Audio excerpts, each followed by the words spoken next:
She is sweet, lovable, and considerate. Graham is supportive, selfless, and inspirational. Strong, kind, and giving. Warm-hearted, thoughtful, resilient. Nancy Fortin, my grandmother, is one of the best people I know. She is described perfectly through these words and more. She has endured a lot through her life, and she has never given up. She is the glue that keeps our family together. I was able to talk to her as well as some of my family to shine a light on her life. I was 8 years old when my mother died. I had just turned 8 years old 2 weeks before her death. And I was 37 when my father died. Nancy had 5 children. However, Robbie was the only son in the family. He was the middle child and was known as a prankster. 2 days before his high school graduation, Robbie was diagnosed with lymphoma. He continued with graduation, but then had to undergo chemo treatments and unfortunately passed away. I have a bunch of memories. He was 3 years older than me, and he was a prankster. And I used to talk in my sleep a lot and walk in my sleep. And I remember one night I was thinking there was something in my bedroom, and I was still asleep when my brother hadn't gone to bed yet.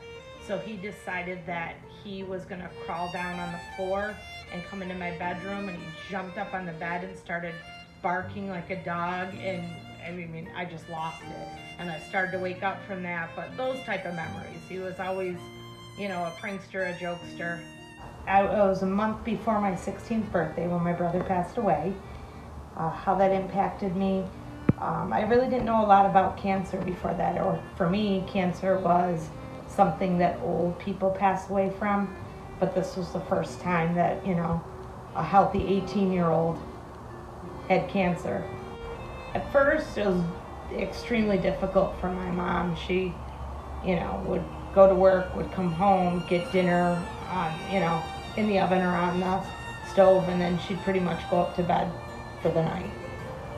So we just she did that little routine. And it really didn't take long, considering, a parent losing their child, that she, started to stay up a little bit longer and, be downstairs. And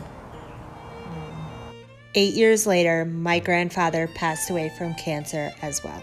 It was my senior year of college when he passed away. It was shortly after Christmas. One of my final memories of him was Rob, your dad, went and asked him if he could have my hand in marriage. And, we weren't getting married for a little while, but he wanted to make sure that Dad was a part of that. Everybody was very, very supportive. My neighbors, when my son was going through his bone marrow transplant, there was not a night that my family didn't go without a supper. All the neighbors got together and made dinner for them every single night that I was gone for 8 weeks. And the support of my family, my sisters, my nieces and nephews, and the support of all the family and my children, above all, were very supportive. My mom's faith. She, I'm sure, got upset and angry with God, but she did not, through all this, lose her faith. And I think that's what got her through it. Unfortunately, they both passed away before I was born. However, I know a lot about both of them. Their memory is kept alive in the family. It's just to remember them on their birthdays, remember them on the anniversary of the day that they entered into their eternal world, and try to just recall the fun times we had and the laughs and sometimes the frustrating things, that they pick on each other, especially the other sisters, that their brothers sometimes picked on them. So they kind of remember that too, as just keeping all those memories alive. Nancy Fortin has achieved a lot in her lifetime. However, she believes her greatest accomplishment is her family. Every one of my grandchildren has a special place in my heart.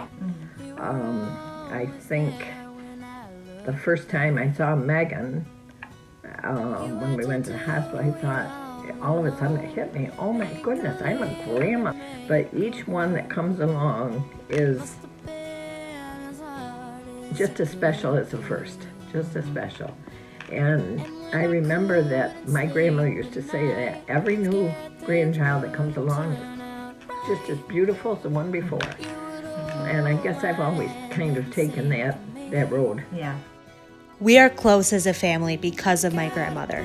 We have lots of family traditions like cookie baking day, Sunday dinners, Christmas tree picking, Outer Banks trips, and more.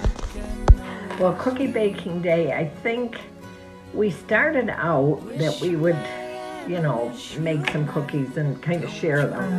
And then we decided, we said, oh, why don't we all take a day off from work and let the kids take a day off from school and just spend that together as quality family time, making cookies and just having a few laughs. I love cookie baking day. My mom started a tradition. My brother and father were big hunters, and my brother always got to take off the opening day of hunting season. And we used to say, well, that wasn't fair. How come he got a day to skip school? So my mom started all right, well, you guys around the holidays can stay and help me get our cookies ready for the holidays. So it just started out cookie baking day, taking off one day before, Christmas, and it's just evolved. And I could go on and on all day telling you about my grandmother and all she has been through and little stories about how much I love her, but we don't have that time. So I'll end with one of my mom's favorite memories of my grandmother that actually is pretty close to me. when you were born without hearing in your ear, that was not covered by insurance. Hearing aids, for whatever reason, are not covered under insurance. And at the time, we had 3 small children under the age of 4, and for a hearing aid to be $1,800 on top of all of our other things, it impacted us. And my mom stopped over and threw down the majority of that and said, I want this for Aaron.